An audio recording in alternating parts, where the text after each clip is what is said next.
Bienvenue à Inchauseta, donc au cœur du village de Bunus, au Pays Basque. Inchauseta, dans ce lieu magique, dans cette maison, et autour de la table, 4 invités. Jean-Luc Béraud, maître de maison. Beñat Molimos, voisin et agriculteur. Isabelle Berrier, nouvellement arrivée à l'association Inchauseta.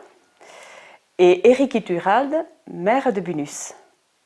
Alors je crois, Jean-Luc, que ça vaut le coup quand même de revenir un peu en arrière et de faire un petit peu l'histoire de cette maison. Tu avais 20 ans, tu rêvais, tu étais guide de montagne et tu rêvais de créer un camping-théâtre quand tu as acheté cette maison. Alors j'étais encore à l'école de montagne, puisque j'ai fait plusieurs années à l'école de montagne. Et là j'étais effectivement à l'école de montagne quand j'ai acheté cette maison en 73.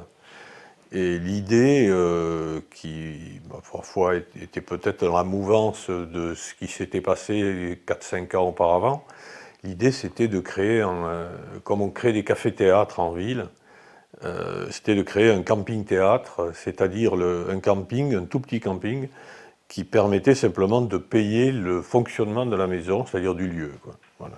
Et donc cette idée-là, 43 ans après, elle est toujours d'actualité. Mais je le dis sans passion, ça ne doit pas être une idée géniale, puisque je crois que dans le monde, il n'y a pas d'autre camping-théâtre. Quand je suis arrivé ici, qu'on a commencé à travailler pour arranger la maison, parce qu'elle était en ruine en fait, et quand on me posait des questions, quand les voisins me posaient des questions, qu'est-ce que tu veux venir faire là?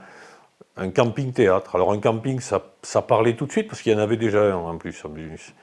Mais un théâtre, ici, ça parlait moins. Mais par contre, ce que je peux dire, c'est que d'entrée de jeu, je veux dire, j'ai eu une chance extraordinaire. J'ai été accueilli, accueilli les bras ouverts, enfin, l'avenir le dira, mais j'ai l'impression que c'est toujours d'actualité, quoi.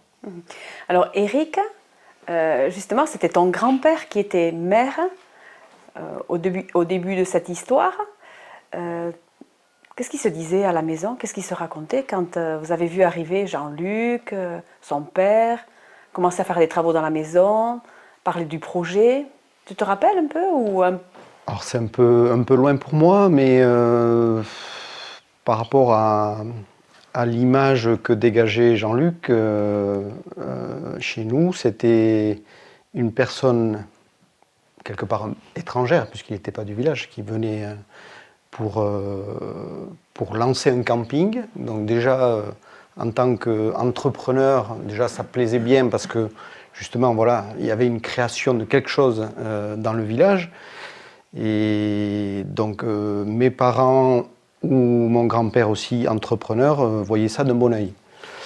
Après, ce qu'ils trouvaient dans ce personnage un petit peu atypique, parce que c'était quand même le fait qu'il avait pour eux, c'était il était un peu fantasque, quoi, plein d'imagination, plein de choses, et du coup, ça interrogeait pas mal, et pas qu'ils en avaient peur, mais qu'est-ce qu'il va nous faire encore, voilà, c'était un petit peu ça le ressenti que j'avais moi du haut de mes 10 ans, quand il est arrivé, qu'il a commencé à faire vraiment de l'événementiel, quoi. Mais dans tous les cas, bien sûr d'un bon oeil, parce que pour l'un, pour l'autre, c'était de l'animation pour le village. Donc le fait d'accueillir du touriste, faire connaître le village, tout ça, c'était des choses qui leur tenaient à cœur, aux deux, et qui nous tient aussi à cœur à nous, actuellement. Et il y a eu des choses quand même assez exceptionnelles, quand même, pour un petit village de 150 habitants. Quand vous avez votre population tout d'un coup qui se multiplie par 10 en un week-end, là c'était l'émerveillement, quoi. Et Beñat, en tant que voisin, agriculteur, toi aussi tu étais en culotte courte, j'ai entendu tout à l'heure. Les premières années, c'était peut-être plus tes parents qui étaient là en tant que voisins. Quel souvenir tu as? Qu'est-ce qui se disait aussi chez toi? Mais quand Jean-Luc est arrivé ici, nous, à vrai dire, moi j'avais 7 ans. 7 ans, on était tout gosse, mais je me rappelle quand même de Jean-Luc, de son père, et puis d'un compère à son père qui était en train d'arranger la maison. Et c'est vrai que avant, c'était une maison qui était restée abandonnée. Et ici, c'était une ancienne ferme. Une ancienne ferme, voilà, les terres avaient été partagées entre les voisins. Voilà, la maison avait été achetée par Jean-Luc. Donc, et puis, bon, ça faisait plaisir quand même de voir cette maison en train d'avoir une autre vie. Bon, il y a eu toujours une âme ici, déjà quand c'était une ferme, et ça faisait plaisir que l'âme continue. Et puis voilà, et puis on se rend compte qu'au bout de 40 ans, voilà, cette maison, elle vit encore. Et toi, avec ton frère Guillaume, vous avez commencé à vous intéresser à ce qui se passait à l'intérieur d'Inchauseta à partir de quand? Disons que, enfin, il y a eu d'abord le gros événement qu'il y avait eu en tout premier, c'était le festival de 1980 qui avait mis en avant les langues minoritaires, hein, comme disait Eric là. Donc il y avait, nous, on avait voilà 14 ans. Et on commençait un peu, voilà, nous aussi, on s'est intégré ici localement au niveau du comité des fêtes du village. Et bon, c'est vrai que voilà, avoir un festival comme ça, pour nous, c'était vraiment impressionnant. Et puis après, il y a d'autres événements qui ont suivi les années après. Et c'est vrai que nous, en tant que voisins, mais Jean-Luc nous sollicitait surtout pour lui filer un coup de main. Et c'est vrai que nous, ça nous faisait plaisir. Et puis, on a connu ici beaucoup de monde, et c'est vrai que pour nous, ça a été très important parce que quelque part, ça crée quand même une ouverture d'esprit, de faire la connaissance de gens qui sont extérieurs au village, de gens qui sont pas paysans, qui sont de notre milieu, et c'est vrai que pour nous, c'est vraiment, ça nous a apporté une ouverture d'esprit, quoi. Quand je suis arrivée ici il y a 3 ans, pour la première fois, tous ils me posaient la question, vous êtes parisienne? Vous êtes parisienne? Je dis, non, je ne suis pas parisienne, je suis de la côte. Ils étaient tous déçus. Mais vraiment, ils avaient envie de découvrir des gens. On sent vraiment cette... Puis moi, quand on est arrivé là, il y avait... Tout le monde sent que tout le monde a fait la fête, en fait. Tout le monde est content, tous les villages sont là, et tout le monde participe. Et tout, c'est vrai qu'au niveau du village, il y a toujours eu... on a quand même créé un lieu de rencontre. Vraiment, Jean-Luc et toute l'équipe, toute l'association Joupastera, c'est très bien intégré ici au niveau du village. Et ça, c'était vraiment un point fort. Et aussi pour eux, pour mettre en place justement ces animations-là, mais aussi pour nous, quoi, pour les villageois, quoi.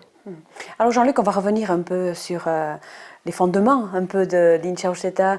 Au fil des années, on a entendu les 3 invités là, qui ont parlé un petit peu peut-être de l'ambiance que l'on retrouve ici, mais tu rêvais de quoi pour ce lieu, pour cette maison, et qu'est-ce qui a été fait? Moi, je rêvais d'une chose tout à fait simple, hein, et qui me poursuit toujours. Hein, je suis curieux, quoi. Et je me dis, mais bon, on dispose de télévision, on dispose d'Internet, etc. aujourd'hui, mais bon, à l'époque, c'était plutôt la télévision. Et puis, on voyait toujours derrière ces écrans, c'est-à-dire de manière non participative, en fait, on voyait un certain nombre de personnalités s'exprimer de manière formelle, etc. Et moi, ce qui m'a toujours plu, c'est de les avoir en face. Voilà, c'était très ambitieux, en fait. Hein. C'est à la fois très simple et très ambitieux. C'est-à-dire d'avoir des gens qui se contentent pas d'être dans des endroits qui sont les endroits où ce sont des millions de gens à la fois qui vous voient. Bon, eh ben, là, c'est des centaines ou des milliers de gens, des fois. Et puis, ils doivent le faire parce que... Et plus ça va, plus j'ai l'impression qu'on est dans le vrai. C'est-à-dire que, regardez ce qui se passe à Nuit debout, par exemple. Le besoin du débat, le besoin d'être dans une proximité de prise de décision. De ne pas laisser ça uniquement dans les mains de grandes villes, de gens qu'on ne voit jamais, à part pendant les campagnes électorales. Hein. Autrement, on ne les voit jamais. Et ces intellectuels-là, ces hommes politiques ou femmes politiques, etc., eh bien, je rêvais de les avoir pour nous, En revenant sur les entretiens, qui sont un moment important pour la vie d'Inchauseta, organisé toujours le dernier vendredi du mois d'août. Ça, c'est marqué dans l'agenda depuis une quinzaine d'années. Les premiers vrais débats, on les a organisés même dans les années 90. Bon, et puis, à partir des années 2000, on a eu, évidemment, c'était un rapport en partie avec mon métier, mais on a commencé à parler logement. On l'a fait en se disant, c'était en 2002 ou 2003, en se disant, bon, ben voilà, l'année prochaine, on parlera d'autre chose. Bon. Il s'est trouvé que le milieu logement avait besoin d'un moment, d'un lieu, d'un moment où les experts, les responsables des différents secteurs sociaux, etc., privés, avaient besoin de se confronter. Voilà. Et donc, après 2002 ou 2003, il y a eu une deuxième séance logement, et on s'est dit, bon là, cette fois-ci, c'est fini. Ben non.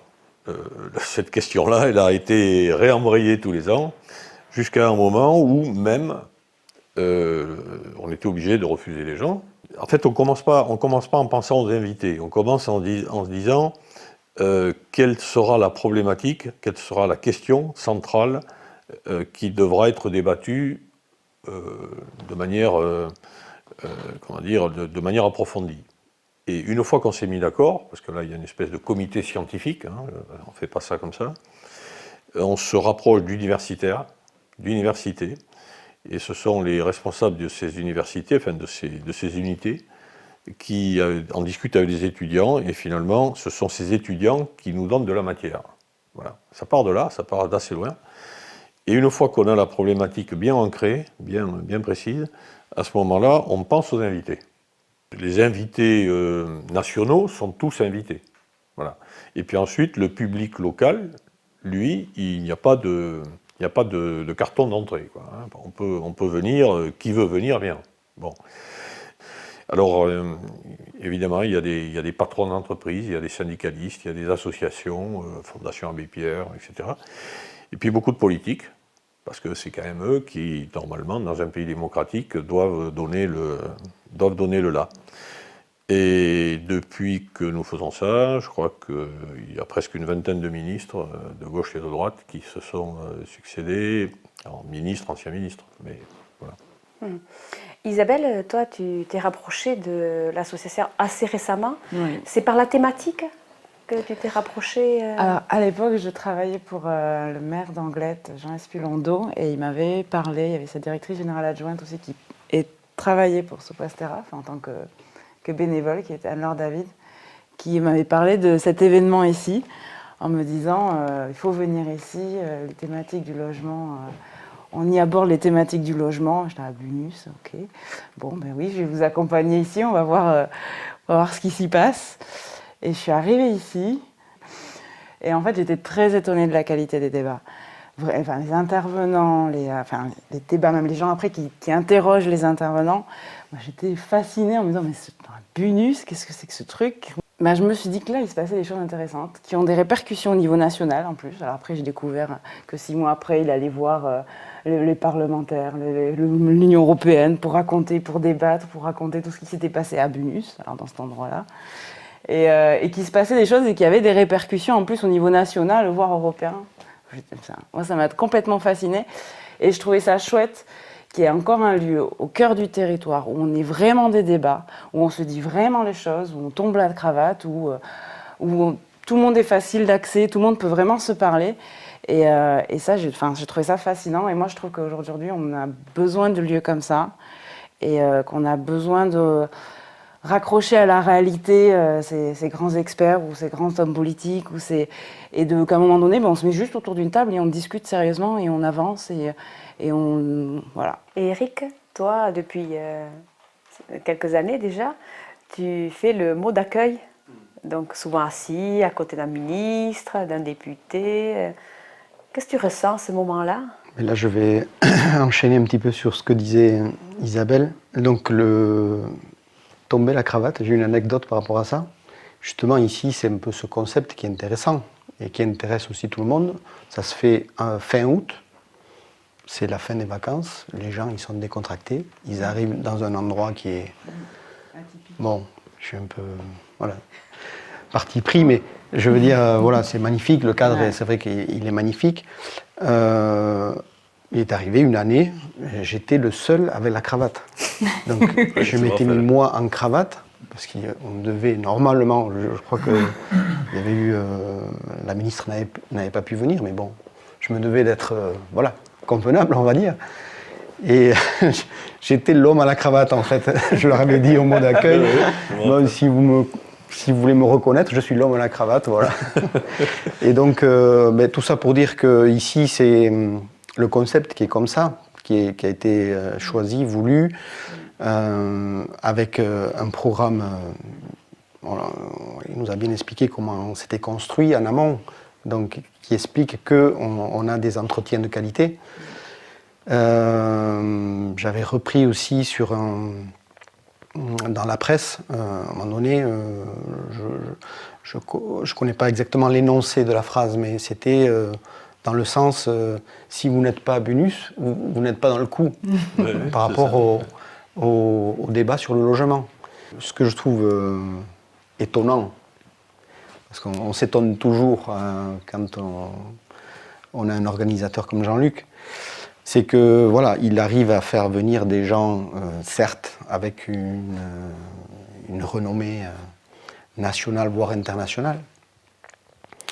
Et en même temps, il y a le voisin agriculteur, il peut venir manger un petit bout de saucisson, du très bon saucisson des Aldudes, avec le bon fromage de baignat, et discuter avec le parlementaire, le ministre.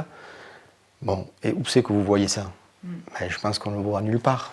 Baignade, c'est vrai que ce sont des moments aussi de partage de votre métier avec des gens qui ne connaissent pas forcément le métier d'agriculteur, de paysan. Disons que les gens qui viennent ici sont quand même curieux. C'est comme nous, quand on va autre part, on a envie de connaître, on a envie de discuter avec les gens.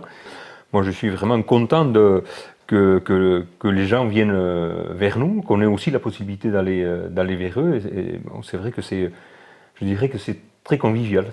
Alors Jean-Luc, 2016, c'est une année un peu de transition, bon, de continuité d'abord, mais de transition avec une nouvelle proposition, de nouveaux défis. Cette année, on va encore travailler avec plus de monde, puisqu'il n'y aura pas un jour de débat, mais il y aura 2 jours de débat. Il y aura donc une journée sur le logement, et puis il y aura une journée, il y aura pour le coup une matinée et une après-midi, donc le samedi qui suit le vendredi 26.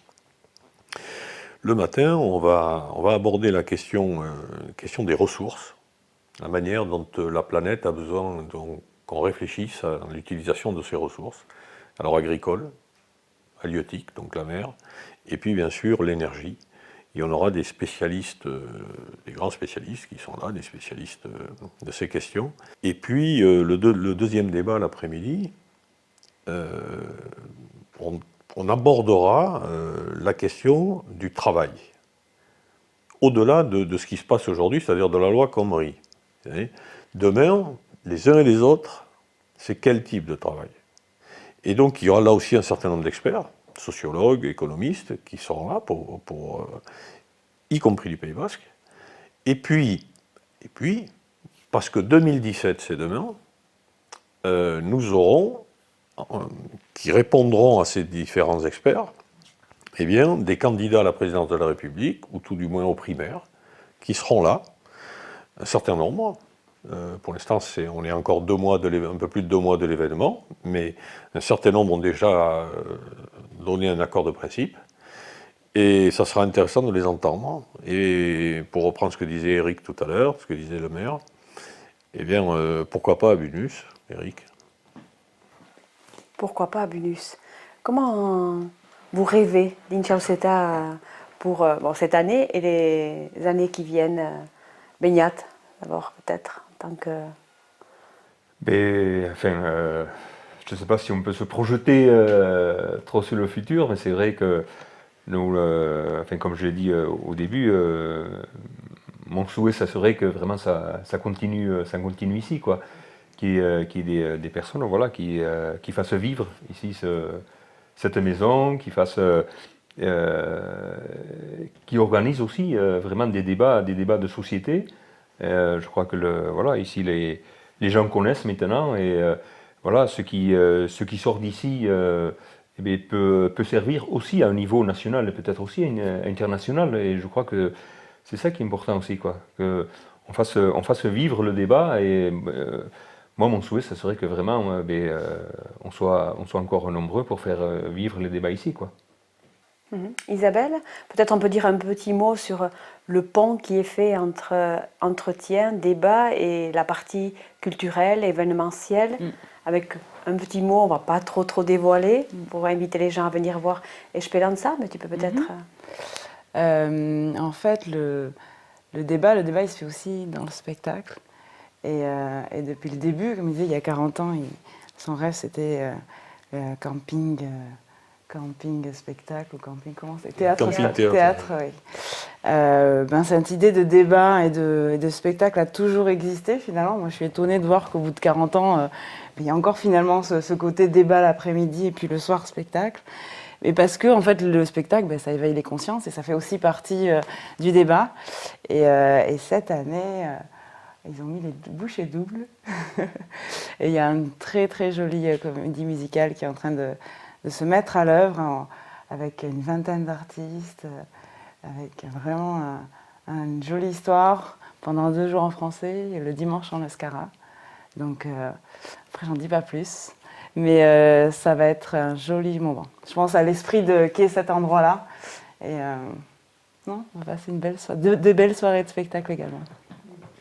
Et Eric, tu as déjà noté le rendez-vous sur l'agenda, laisser la cravate dans le tiroir. Ouais.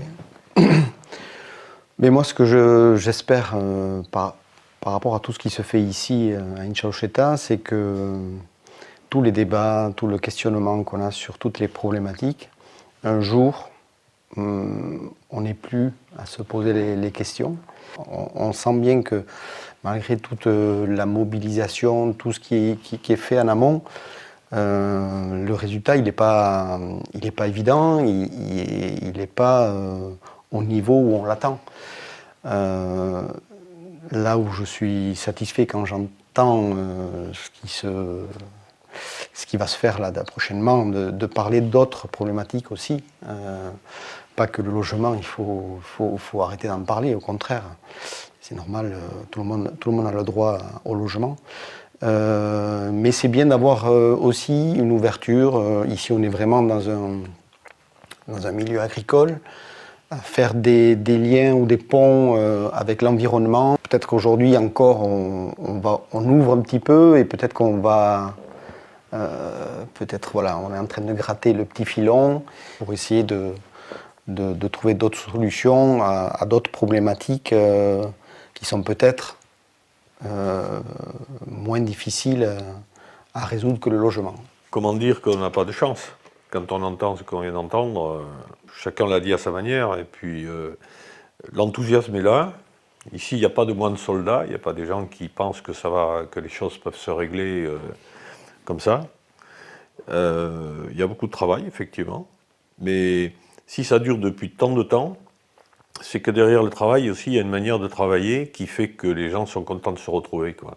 Donc, on note déjà le rendez-vous, le dernier vendredi du mois d'août, pour tout le week-end, à Bunus. Merci d'avoir participé à cette table ronde. Merci. Merci. Et à bientôt. Ah oui, à bientôt.